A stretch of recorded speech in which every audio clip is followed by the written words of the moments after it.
The story of a girl who says, when she was 19 years old, I was the eldest of my sisters. Knocked on our door. Many young people who proposed to me. My share was with one of the good guys. What you wish for, any girl. The engagement and the contract took place. And we set the date for the marriage. But God blessed my mother with a stroke.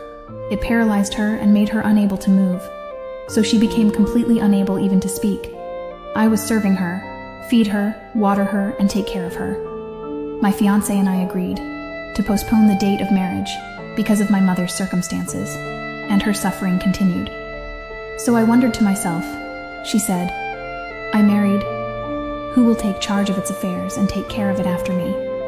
So I decided to live my life, to serve my mother, and that I dedicate all my efforts to her care and seeking to please her and seeking reward from God. I asked my fiancé to annul the engagement and divorce, and I returned his dowry and all the gifts that he brought me to him.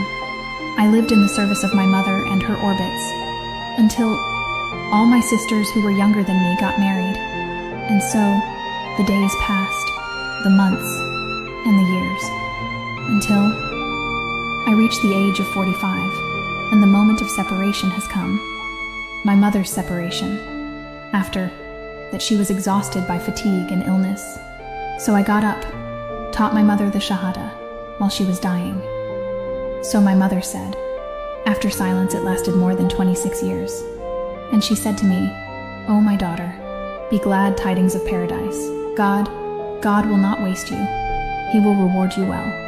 My mother passed away after a bitter struggle with illness, and then a few months later, he proposed to me businessman ... in his 50s. She agreed, and married him.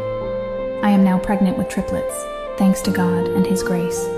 Praise be to God, who compensated me for what I lost. Patience is a cure for all the pains of life. It is a cure for all her problems, to facilitate and overcome all its hardships.